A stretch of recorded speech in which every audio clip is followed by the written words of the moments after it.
something good would happen or something bad would happen, and I would use, I would drink. And it wasn't just like, man, I'm going to celebrate and have a glass of champagne. It was like I was going to have the bottle and we need backup. I realized I couldn't quit when I wanted to. Last time I drank, he was very much involved, and I was slurring my words, and he ran and told Ashley, and he said, Mom, something's wrong with Dad. Quote, I am more powerful than the combined armies of the world. I have destroyed more men than all the wars of all the nations. I have caused millions of accidents and wrecked more homes than all the floods, tornadoes, and hurricanes put together. I am the world's slickest thief. I steal billions of dollars. I find my victims among the rich and the poor alike. I am relentless. I am insidious, unpredictable. I bring sickness, poverty, and death. I give nothing and I take all. I am your worst enemy. I am alcohol. Author unknown. The Bible says in Ephesians 5:18, don't be drunk with wine because that will ruin your life. Instead, be filled with the Holy Spirit. How has alcohol impacted your life? Is it possible to break out of an alcoholic lifestyle and to change the destructive path it leads to? Is it possible to receive healing from the wreckage of alcohol abuse? These are the questions that I want to ask our guest today as he shares his life change story with us. I'm Eric Hutchinson. Welcome to the If Nothing Changes podcast. I'm excited to talk with my friend today, so let's get into it, shall we? Hey, friend, so why don't you introduce yourself? Yeah, my name is Russell King. I'm a Christ follower, husband, father, and real estate agent / broker in Northwest Arkansas. So, hey, Russell, welcome. Amen. Why don't you give us some background, Sure. of where you grew up, tell us about your family, and maybe some of the relationships with your family, if you have any brothers or sisters and that sort of thing. Yeah, I grew up in the River Valley down in Fort Smith, and I'm the youngest of 3 boys. And I'm quite a bit younger. My oldest brother is 10 years older than me. My middle brother is 7 years older than me. So I was a happy accident and the baby, that they all kind of looked after. So, but yeah, I grew up there and grew up in my mom and dad are strong, faithful believers. I'm a Christ follower, like I said, and we grew up in church, every Wednesday, every Sunday night, and all that. And so I was a believer pretty early in life. I think I felt that tug on my heart and just kind of felt convicted of, where should I go and what should I do and all those. So I had a lot of questions early. Yeah. So let me ask you this. As you are an adult now, do you recognize that there were some dysfunctions in your family at all? I mean, maybe even in the relationships? I mean, was there any either dysfunctions or abuse or anything that you can recognize now that maybe you didn't recognize whenever you were a child? Man, for sure. I think, as an adult, I've gone kind of on a deep dive into my family of origin and trying to just understand where I came from and all that, my identity. I really struggled with my identity for a long time. But yeah, I think the biggest kind of dysfunction was really, and my mom and dad are my heroes, here's a funny story too about my dad. So I didn't know either one of my granddads. They both passed before I was born. And so, I'd often ask my dad, especially, and say, hey, what was my granddad like? And he said, he was a strong, believer, but he was one of those guys. And my dad's story says, when you were born, he told you he loved you. And if he ever changed his mind, he'd let you know, And so comparative to that, my dad did leaps and bounds better, as a father figure to recognize. But, the narrative that came out of that, at least that I told myself, was, I have it within me to just get better and do better. Don't feel bad. Don't waste time feeling any negative thoughts. So sadness, being mad about stuff or angry, I just didn't feel like I had the space to feel any of that. Right. And so I just chose to numb it out. I found early in life ways to just not feel those things. Right. And I felt like that was, kind of what was modeled in my home life for sure. So there was one time that I remember my mom and dad arguing, and we had that kind of the staircase where I was kind of hiding and they couldn't see me while they were arguing, and and afterwards, Mom tucked me in, and I was like, "Hey, are y'all getting a divorce?" You know, like them arguing was so foreign to me that I thought this must be huge. You know, and of course she was like, "No, we're not. You know, it's normal marriage." But I had no clue. It was like, oh gosh, like my takeaway was always like, don't confront. Yeah. So you mentioned identity earlier and that you struggled with that. So what did witnessing your mom, your dad, your brothers and so forth. So what did that tell you about who Russell is in that narration? What did you feel about yourself, and, how did you deal with that? Yeah.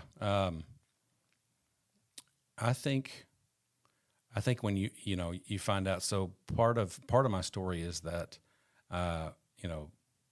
we all say that kind of Kevin prayed me into existence. At bedtime prayers at night, Kevin would pray for little brother, and my mom and dad would look at each other and kind of go, "No, we don't need another one," or whatever. But what I think, and by no means do my parents mean anything against that. But I think it was like, oh, well, I wasn't on purpose. It was just that narrative. And I think for me, it's one of those small, creak or opening of a door where Satan goes, see, you weren't even supposed to be here, and I think our identity kind of twists that. I think, the one little thing that comes out of that, I know, like my self-narrative is that the free-floating toxic guilt and underlying sense that I'm just not a good person. So when did alcohol first enter your life? I mean, did you witness, family members participating in that, or it was just an experiment that you did with your friends? I mean, when did that start becoming a regular thing in your life? There was a couple of guys that I would walk to school with in sixth grade and seventh grade and eighth grade. And, one of them had gotten some type of alcohol, like a soda, flavored, like really light kind of alcohol. But, we drank it, and I remember feeling that buzz feeling. And that was kind of something that I chased for the next couple of years. I had dropped a drawer, totally innocent. I had dropped a drawer getting ready for school or church one day, and the drawer had fell on my big toe. We had hardwood floors, and so it broke my toe. And so we went to the emergency room, and they just put a tape around it. But they gave me pain medication, and that was another instant like, wow, that feels really good. And so those. It was kind of a constant for several years out of just total innocent activities, or just like I said earlier, like, just curiosity of like, what does that taste like and what does that feel like? And but once I hit high school, it was, I was a sports, I played all the sports and was considered a jock, I guess, and so there was lots of drinking and parties and stuff like that, and so I spent a lot of time, drinking on the weekends and feeling that shame and guilt, and it became such a cycle. And then when I hit college, so to speak, it was just an all-out, this is what I do every night. When I look back on that, when I hit my 18, 19, 20, it was kind of like I didn't know who I was because nobody was able to pour into me, and so, and in the shadow of all that, the people that were there had an older brother that had a pack of cigarettes, or, there was little things early on in life that I tried that I shouldn't have been around. It was a little bit of like, oh, I was running with the wrong crowd, but it was a little bit more just like curiosity and not knowing, and not being shown, hey, these will hurt you. This is bad. So I'd tried tobacco, pornography, and alcohol and marijuana, all before I hit junior high. Oh, really? Yeah, it was all very early, and it was all very innocent and curiosity. But it quickly was like, well, that feels good. So anytime I would have any kind of negative feeling, it was like, rather than, I know some people like, fantasy is really easy to go into. For me, it was just escape. It was like I didn't want to feel something. I just didn't want to feel anything. So turning it off became kind of the goal early on. Yeah. And I got really good at it. It was, and that bled on for years. And I was really good at hiding and not getting in trouble with the law or my parents or any of that.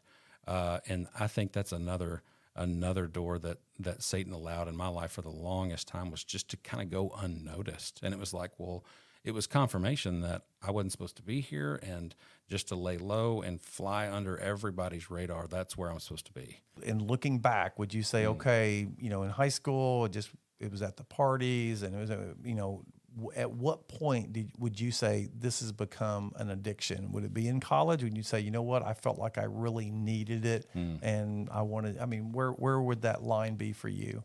It really wasn't until my first year of marriage. My wife, Ashley, when we got married and moved in together, she was like, hey, you're drinking a lot, and what you're doing, like your behavior's kind of not normal.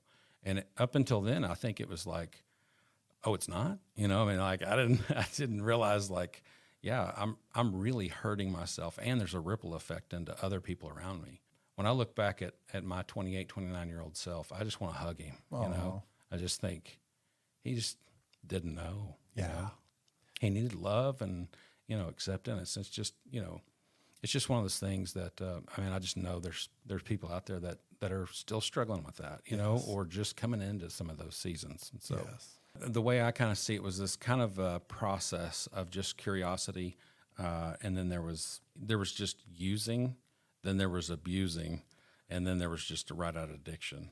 And that didn't really come out of until my marriage. So some people feel like that they take one drink. I've heard some people say, I took one drink and I was hooked. I was, addicted. So it sounds to me like, and I don't want to put words in your mouth, but it sounds to me like you tried it and that it was more of a peer pressure type thing in high school, and then you got into college and it continued. But were you using it as a medication at some point, and then it just became that you became addicted because of the way it made you feel? Yeah, so I attend Alcoholics Anonymous, and one of the things that it says in the Blue Book is what people call it. It says we drank alcohol because we liked how it made us feel. It was just that simple. And then it got to where I was using it as total self-medication. Right. And that really, I think it was the using and abusing until we got married. In our first year of marriage, I think it was an addiction.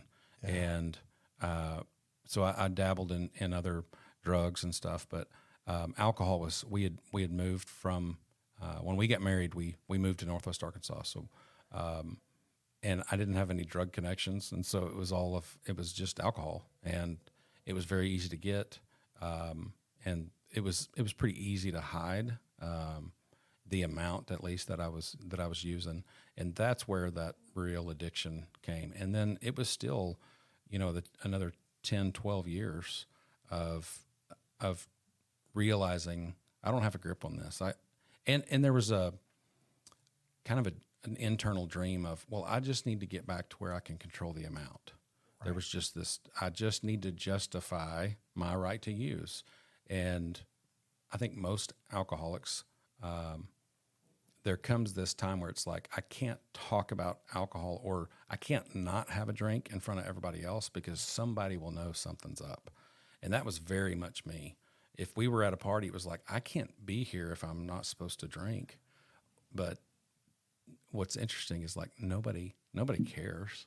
When it's like, now I'm like, hey, no, if somebody offers me a beverage, I'm like, no, I'm good. And they're like, okay, nobody cares whether you drink or not. But for me, it was like, how could I go on tonight without drinking? Yeah. And that was a big thing. And that was, which continued into relapse. I had lots. I kind of coined the phrase, relapse king, because man, I would put it down and white knuckle it, as a lot of people, just as strong as I could. I wouldn't drink. Something good would happen or something bad would happen, and I would use. I would drink, and it wasn't just like, man, I'm going to celebrate and have a glass of champagne. It was like I was going to have the bottle, and we need backups. So there was some medication, and it was kind of like, okay, I'm feeling pain or hurt, and I just want to put the pain away, and I don't want to think about it. I want to escape, and so it became that way. So you mentioned your wife saying earlier to you that hey, I think the amount that you're drinking is too much. So tell me what age were you when you got married, and how many years it was before she started noticing that, oh, it's more than just a casual drink here and there. Yeah, we got married when I was 29, and I think on our honeymoon, she noticed it was too much. So very Yeah. early then. Yeah, very Wow. early. And more than that, it was we couldn't talk about hard things. I had a defense up. If she was like, "Hey, we need to pay this bill and we need to find the money," it was like, "Oh, I can't talk about it." And so she was very much like, why can't we even talk about, we need to pay rent, we need to make our house payment, we need to do these normal things like everybody else does. For me, I heard, you don't make enough money. You need to go work harder and do all these other things. And if we don't get money in the door, and she meant nothing by, hey, we need to pay our bills. Obviously that's normal. But for me, it was like, Russell's not good enough. Russell, you're fundamentally a bad person. And so, you're not even supposed to be here, remember? Right. So that was very early on in our marriage. So how long did it take before you said, okay, you're right, I need to get help, and you started seeking that? Yeah, I think really it was that probably our 6th, maybe 8th month of our marriage. I'm sorry, it was probably after our first year, probably another 6 months. So a year and a half into our marriage, we had started to seek help, and we went into a season of probably a year or two where it was like, this life is easier, but I still didn't deal with any of my fundamental problems, my identity and who I was. I still didn't know. I was making wiser decisions, but anytime something hard would come up, I wouldn't know how to deal with that. I still, my escape was still my easy button, if Right. you will. Yeah. So did Russell believe that you had a problem? Or, I mean, so your wife noticed and she was like, so did you make the decision to get help and go to AA or whatever? Did you make that decision because of your wife's pressure? Because she was like, hey, you need to get help. I see this. And you're like, okay, to make her happy, I'm going to do this. I mean, were you in, recovery to appease your wife, or was it for Russell at that time? Yeah, it was a little bit of both, but I think underneath I was lying to myself saying, I really just need to get to where I can control the amount. Mm-hmm. Yeah. And there were arguments, and there were moments where it was like, if she would just get off my back, so I think underneath all of it was, I didn't really want to quit. I wanted things to get better. But I still thought that self-medication was still going to help me in the future. So I need to continue to find a way to keep using, whenever I want to. And part of that too, I think, was the illusion of control, to say, I still want to control this thing. I don't want my wife to tell me what I can and can't do. But underneath, I think that's where it came back to, I really want to take this thing back. I still have control over this. It's okay if she will just deal with her life, or whatever. Yeah, it was very easy for me to shift the blame. But it got to where several years later, after we had kind of started the process, that I realized I couldn't quit when I wanted to. That was the kind of the bottom drawer, if you will. Yeah, where it was like, I really can't do this. So when was that? How long was that before you finally realized that? Well, there was a couple of times, like, you've heard my story, and the fact that I was at a, local behavioral health, and I found a blue AA book, but I opened it up and it was in Spanish, and it was like, oh boy. So yeah, and that was another kind of moment where it was like, this is, see, you don't get help even if you ask for it. You don't matter enough to even, have your higher power or have God or anybody else help you. And so I think I continued until I showed up at a recovery meeting intoxicated, and my sponsor at the time said, listen, we've got to do something. You've got to go bigger. One kind of thought process and understanding with recovery is like if your level of recovery is not working, you need a deeper level of recovery. What's one more layer of accountability? And so for me, it was actually rehab. Okay. And rehab was for me, it was just a 30-day process. And some people go 45, 90 days. Some people go for a year or more, whatever. But for me, it was really good. And I had, have you ever heard of Onsite? So it's if you look it up, it's a behavioral health place. They have locations. They do a lot of stuff online. But during COVID, I had bought one of their like 6-week programs, and I'd gone through, and part of that was to like unpacking your identity. And so through that and Celebrate Recovery and AA, I was starting to understand like, oh, this is not something I'm dealing with today. This is backed up baggage for years and years and years and stuff I've never dealt with, and I really kind of need to go back to the beginning. And that really helped me. So when I got to rehab, it was like, I've already heard all the 12-step stuff. I know how to apply that, but I didn't know how to take it to the very beginning. Right. One of the steps is to go into inventory, and that really helped me to back up and say, not just here's all the bad things I've done in my life, but to understand like this is who I am because of these events, and that's okay. But I want to choose differently moving forward, and that God does have a bigger plan for me. And that was a huge help for me to go, yeah, of course I made these mistakes. Of course I lived life that way. And man, to give myself freedom to say it's okay to not be okay. That was a big move for me to go, okay, I can receive God's grace and his mercy. And I'm not I think one way I used to think was I'm the biggest dirtbag, and it's like, so is everybody else. Everybody's a dirtbag, which means we're all equal, and God loves us. And to find my identity that God has a purpose for me on this it has changed my whole world. But I needed that time of rehab to go, let me look at my life and review. What am I really in charge of? What am I really responsible for? Where did I turn left? What I shouldn't have turned at all, right.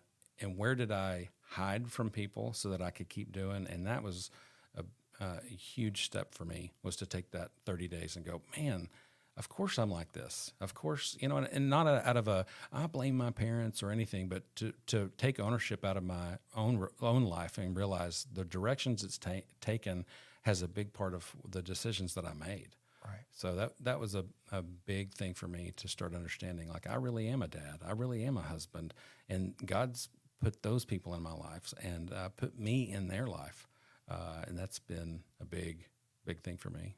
So I'm going to ask you a personal question. Yeah. So how long have you been sober? Yeah, 2 years. So 2 years. So you had multiple relapses, and Yeah. then 2 years ago, what happened? What was different about the last 2 years that didn't happen before?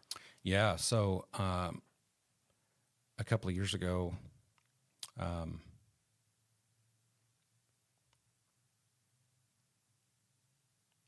my wife and I had a miscarriage, and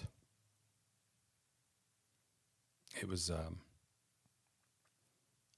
one of those things. I thought that I was okay. I thought, and in fact, that week I told Ashley, "Listen, I'm on your team. We're going to go through this together."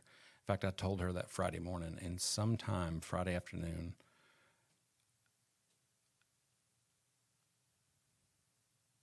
I was drinking, and it was too late to undo it. I don't remember thinking I'm going to go, drink. It was not a process. I looked up and it was already too late. And out of our daily and weekly habits, I went to a recovery meeting, and I was intoxicated. And out of that night, that was the thing of like, you're not okay, and it's okay for you not to be. Now will you accept help? Will you take the time that's needed to go work on yourself? And I think I needed to be forced to that place. And I look back so many times, early on, my parents were like, "What, can we take you to rehab?" And they didn't know. they didn't know how to help, and I think that's what happens with a lot of families. It's like we really want to help him or her, and we just don't know how.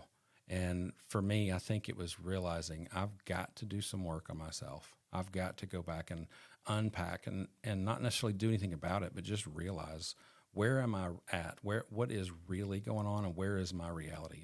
And that was a good reflection for me to unpack and recognize. And so that was the thing of like, I don't know how to be okay. And out of that, now I talk about like, man, I'm mad today, and it's okay to be mad today. Absolutely. But instead of holding all of that in, now it's a process of like, man, let me call a brother, let me call my wife and just go, man, I just feel frustrated today about whatever's going on. And I can be open and honest about the reality of whatever's going on, because I think I would just pack all that away and just stuff it down and stuff it inside, when really it just needed a little valve, of release.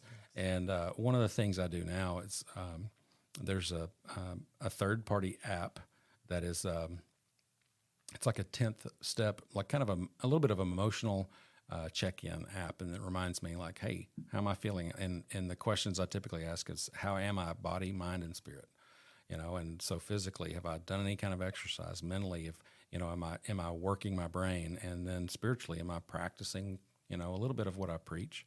And most of the time, I can go, yeah, that's not being worked, or I kind of take my temperature morning and night, and that's a huge help to go, man, what am I doing with my spiritual life? And that's been a big help for me to change really my direction and my trajectory, So do you talk to your kids about your struggles, and do they know yeah. about your past?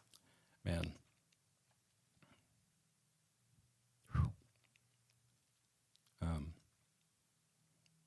Yeah, Levi remembers.